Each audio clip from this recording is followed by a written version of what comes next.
প্রিয় দর্শক, neutral data news hour extra অনুষ্ঠানে আজকে আপনাদের সবাইকে স্বাগত জানাচ্ছি আমি মাসুদুল হক। সহযোগিতা রয়েছে ক্যামব্রিয়ান স্কুল অ্যান্ড কলেজ এবং আলোক হেলথ কেয়ার অ্যান্ড হাসপাতাল। প্রিয় দর্শক, কারিগরি কিছু সমস্যার কারণে আসলে আমাদের আজকের এই অনুষ্ঠানটি শুরু করতে প্রায় 30 মিনিট বিলম্ব হয়েছে। আমাদের একজন নির্ধারিত অতিথি যিনি ছিলেন তিনি আসলে শেষ মুহূর্তে তাকে এলাকায় যেতে হয়েছে, সেই কারণে আসলে আমরা আমাদের অনুষ্ঠান শুরু করতে দেরি হয়েছে এবং আমাদের বিকল্প অতিথি আসলে খুঁজতে হয়েছে। সেই কারণে আসলে আমাদের আজকের অনুষ্ঠানটা শুরু করতে অনেক দেরি হয়েছে। আমরা আজকে সার্বিক ঘটনা নিয়ে আমরা কথা বলবো। আলোচনা করার জন্য আমাদের সঙ্গে স্টুডিওতে উপস্থিত রয়েছেন সাবেক সংসদ সদস্য, লেখক ও কলামিস্ট গোলাম মামলা রনি, এবং আমরা সংযুক্ত হতে পেরেছি অনেক কষ্ট করে সুপ্রিম কোর্টের সিনিয়র অ্যাডভোকেট সাবেক deputy attorney general Motahar Hossain Saju. আপনাদের দুজনকেই আজকের আলোচনায় স্বাগত জানাচ্ছি।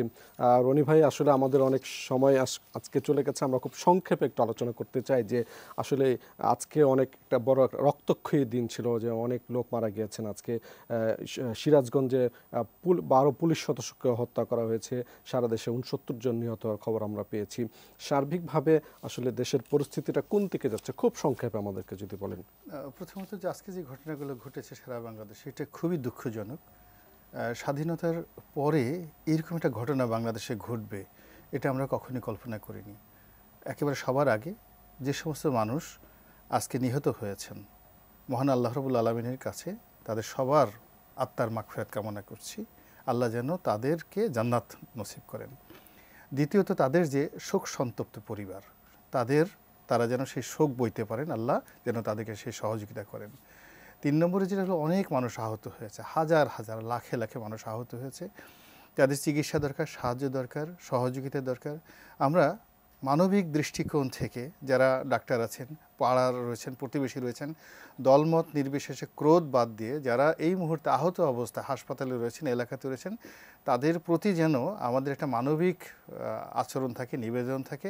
ডাজ নট ম্যাটার বিএনপি করে, কে দল করে, আওয়ামী লীগ করে, কে ছাত্র, যে আহত হয়েছে তাকে যেন আমরা সেই চিকিৎসাগুলো দেই।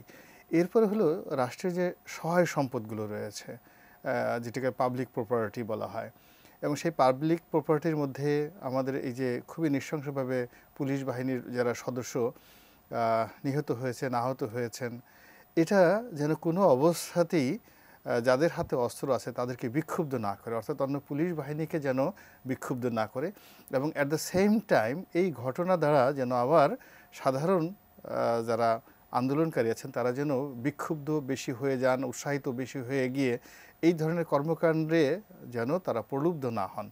এজন্য আমি মনে করি আমাদের দেশে যারা বয়োজ্যেষ্ঠ নাগরিক আছেন, স্থানকাল পাত্রভেদে যে যেখানে আছেন, সেখানে নাগরিক দায়িত্ব থেকে, কর্তব্য থেকে, যেটি আমাদের মহান মুক্তিযুদ্ধের সময় হয়েছেন, সেখানে কোনো কিছু সেন্ট্রাল কমান্ড ছিল না। স্থানীয়ভাবে যে যার দায়িত্ব সেটা তারা কাঁধে নিয়ে কিন্তু যেখানে মুক্তিযোদ্ধাদের সহযোগিতা করা দরকার তারা সেটা করেছেন, যেখানে যা কিছু করা দরকার। এখন যে সময়টা চলছে, আমি মনে করি এই সময়টাতে প্রতিটি মানুষের যে নাগরিক দায়িত্ব সেটা পালন করতে হবে। তার যে ভিতরে যে দেশপ্রেম, সেই দেশপ্রেমের যে পরীক্ষা, এটা দেওয়ার সময় এসেছে। এবং আমরা পুরো 18 কোটি মানুষ এটা অস্তিত্ব সংকটের মধ্যে আসছি। আমাদের কেন্দ্রীয় ব্যাংক কেমন আছে, বাংলাদেশ ব্যাংক কেমন আছে, ব্যবসা বাণিজ্যগুলো কেমন আছে, মিল কারখানাগুলো কেমন আছে, কার ঘরে চাল আছে, ডাল আছে, মানে প্রতিটি ঘরের মধ্যেই একটা করে সমস্যা, একটা করে যাকে বলা হয় অস্থিরতা, অনিশ্চয়তা কাজগুলো করছে। বলে এইভাবে বেশি দিন চলবে না। এইভাবে যদি আর মাত্র 2-3 দিন যদি এরকম একটা অস্থিরের মতো চলে, কোনো কিছু নিয়ন্ত্রণ করা যাবে না। এটা একটা ডিজাস্টারে চলে যাবে, সিভিল ওয়ারে চলে যাবে। আমি ঠিক সেই জায়গাটাতে সবাইকে ধৈর্য, যাদের হাতে ক্ষমতা আছে, এখন আসলে অসহায়দের দোয়া করা ছাড়া কোনো উপায় নেই। যাদের হাতে ক্ষমতা আছে, অস্ত্র আছে, টাকা আছে, লাঠি আছে, আমি মনে করি তাদেরকে এই মুহূর্তে বিবেক, বুদ্ধি এবং তাদের যে চরিত্র এবং যে বংশে তারা জন্মগ্রহণ করেছেন, সেই বংশের যে মর্যাদা, এই সময়টাতে কিন্তু অ্যাক্টিভ হবে এবং প্রোঅ্যাক্টিভ হবে। প্রত্যেকটা মানুষকে প্রোঅ্যাক্টিভ হওয়ার জন্য আপনার এই অনুষ্ঠানের মাধ্যমে আমি সবাইকে আবেদন জানাচ্ছি। রনি ভাই, আপনার কাছে আসবো। আমরা একটু সাজু ভাইয়ের কাছে আমরা একটু যেতে চাই যে সাজু ভাই, রনি ভাই বলছেন যে এই মুহূর্তে যে পরিস্থিতি, আসলে সবাইকে একটু ধৈর্য ধারণ করতে হবে এবং সবাইকে আসলে পরিস্থিতিটা পর্যবেক্ষণ করতে হবে। আপনি কি মনে করেন? আমি এই কথার সাথে দ্বিমত পোষণ করি। ধৈর্য ধারণ তো করতে হবে, কিন্তু যে পর্যায়ের থেকে শুরু যে আন্দোলনটা ছিল, সেই আন্দোলন কিন্তু এখন সেই পর্যায়ে নেই। এটা ছিল বৈষম্য বিরোধী ছাত্র আন্দোলন, কোটার দাবি নিয়ে যে আন্দোলন, যে কোটা প্রথা বাতিল করার জন্য, কিন্তু কোটা পড়া প্রথা বাতিল করার নামে যে ঘটনাটা বর্তমানে ঘটছে, এমনকি যারা এই যে বৈষম্য বিরোধী ছাত্র আন্দোলন সারা দেশব্যাপী করতেছিলেন, সমন্বয়কদের সংখ্যা একের পর এক বাড়ানো হয়েছে, আপনারা দেখেছেন।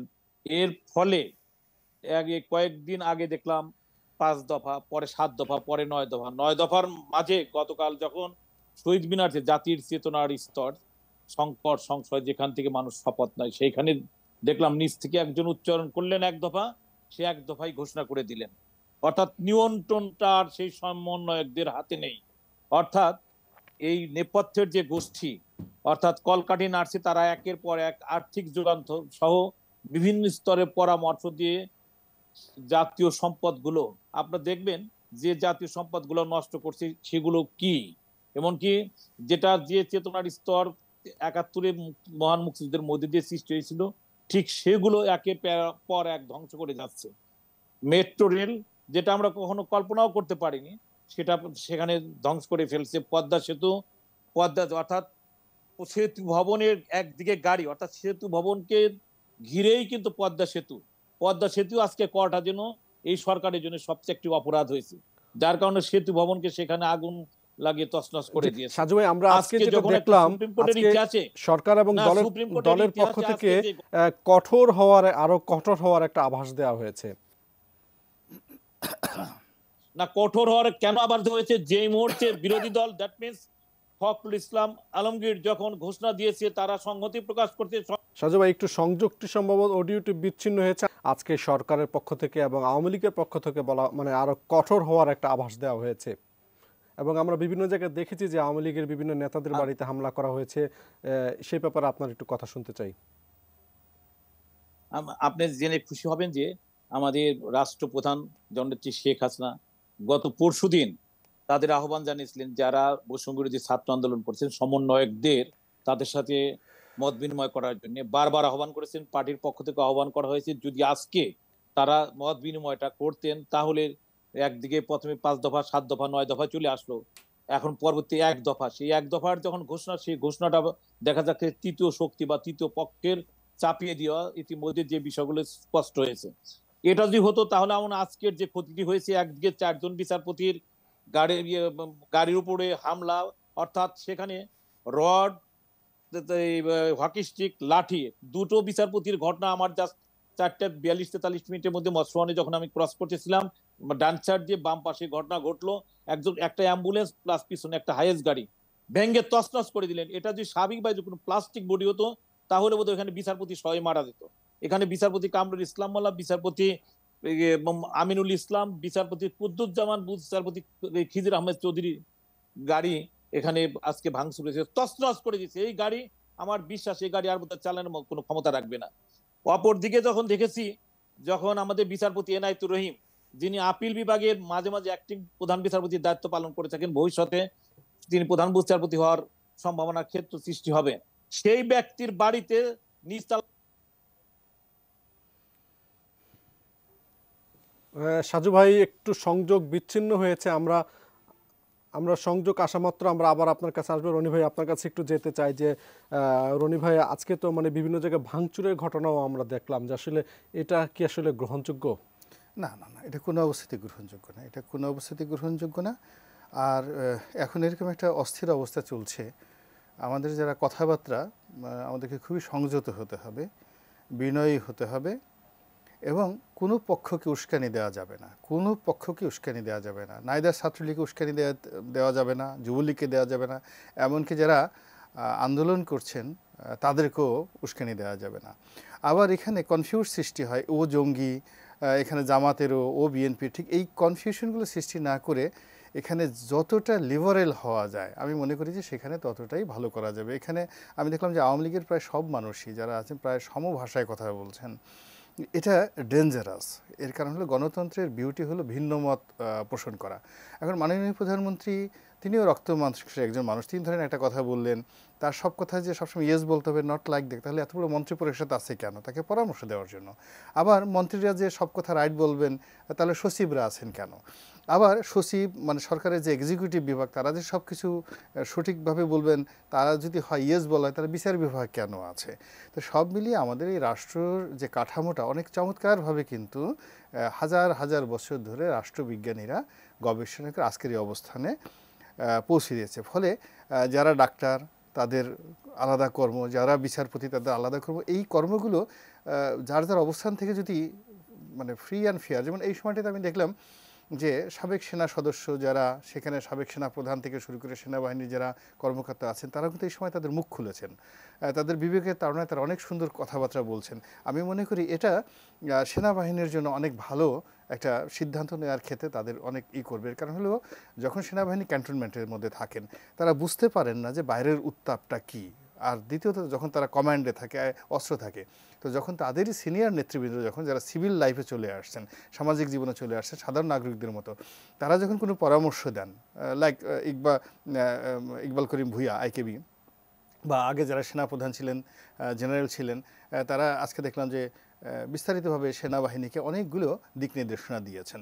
তো এটা সেনাবাহিনীর জন্য যেভাবে দরকার, তদ্রুপভাবে পুলিশ বাহিনীর জন্য কিন্তু দিক নির্দেশনা দরকার।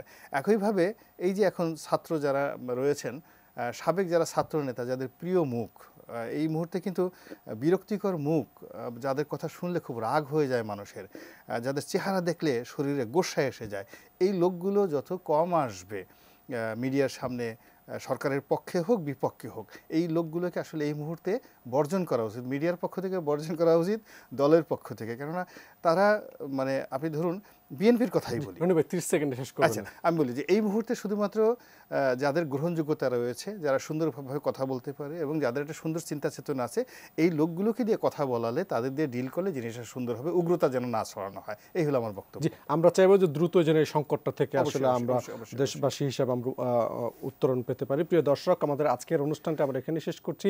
আপনারা ভালো থাকুন, সুস্থ থাকুন, এটি নিজের সঙ্গেই থাকুন।